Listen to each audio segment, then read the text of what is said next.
Just a few short weeks ago, we speculated on a rumor that swirled around a Dead by Daylight and For Honor crossover event. The Montreal-based developers Ubisoft and Behavior Interactive seemed to be brewing something spooky for the Halloween season, but many of us didn't know what that quite entailed.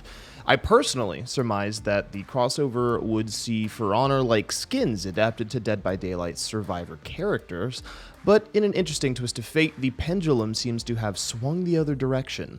For about a week now, I've had access to a For Honor game mode titled Survivors of the Fog that sees Dead by Daylight's titular killer, the Trapper, land on the battlefield. Now, before we dive into the Survivors of the Fog event, it is important that we remind the audience watching, listening, or reading that Ubisoft is still in the midst of legal proceedings after well over a dozen sexual misconduct allegations were made in July of 2020. In July of this year, two ex-Ubisoft staff members and Solidaire Informatique, a French workers' union, had additionally sued the game developer, asserting that the company enables a culture of institutional sexual harassment. If this sounds familiar, it may be because Blizzard Activision is currently undergoing a similar legal battle, as California's Department of Fair Employment and Housing has sued the World of Warcraft developer for their own frat boy culture.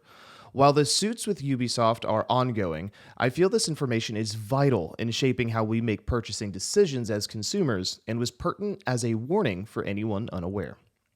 Now, Survivors of the Fog is a manipulation of a pre-existing 4v4 mode in For Honor called Dominion, where the two warring factions fight over specific control points on the map. Typically, each faction in Dominion has supporting AI soldiers or minions that seek to provide additional fodder to fight through. The Halloween-themed Survivors of the Fog actually removes these soldiers and instead spawns the Trapper, marking the first time Dead by Daylight has participated in a crossover for another title.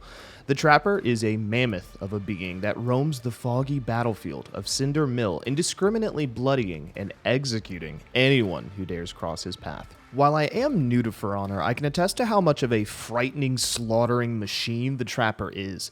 For starters, being in his presence swells the traditional and well-known chase theme music that has been featured in Dead by Daylight for over 5 years.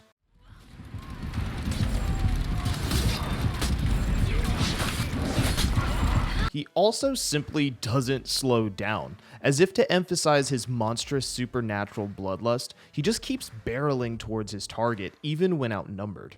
I couldn't stagger him or trip him up for a single moment. From what I could tell, his attacks can only really be dodged, and failing to do so or attempting to block will only result in the loss of massive chunks of health, or worse, being executed.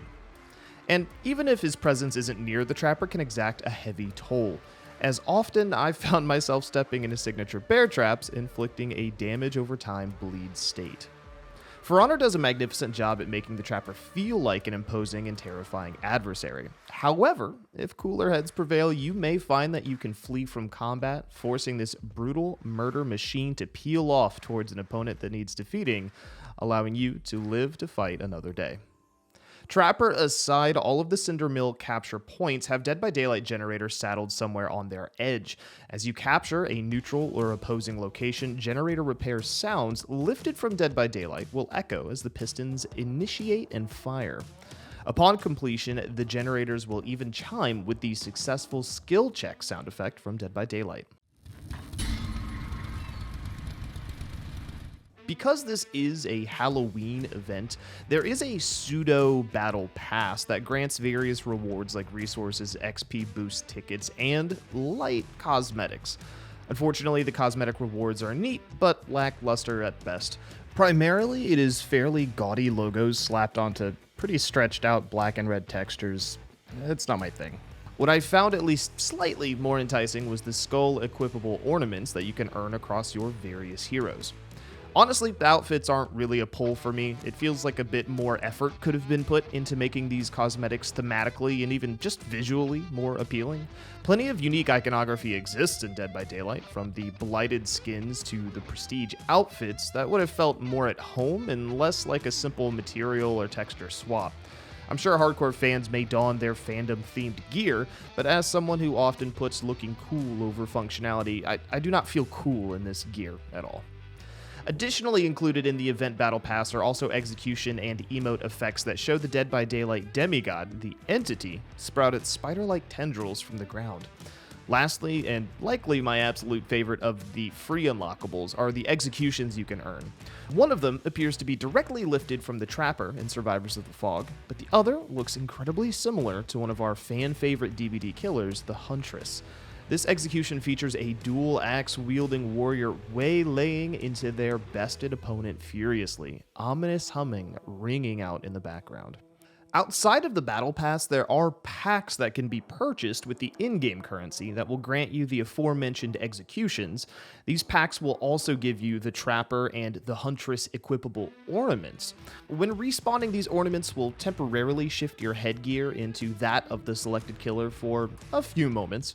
This is definitely incredibly neat, but I wish the effect lasted longer. Please, just let me pretend I'm the bunny mama for a while, okay? Overall, I'll say the event is a particularly neat one, because as we mentioned before, Dead by Daylight's often known for getting characters into their game, not doling their characters out to other titles. And honestly, it feels refreshing to see a glimpse of what is possible with characters that many of us love. I also think the crossover event did its job incredibly well, piquing my interest for a game that flew under my radar for far too long. I'm a huge fan of complex melee combat, and so I think I'll probably continue with For Honor off and on for a lengthy duration of time. Even though the rewards for playing aren't really moving the needle as much as I'd like, I think that the game mode is worth checking out whether you've picked up For Honor or are new like me. If you guys like this video, please be sure you subscribe to the channel here and go check out the written article on Medium. I write all of this and do all of this practically for free, and your support means the world. Thank you guys for being here. Unclench your jaws, get some water, and I'll see you in the next video.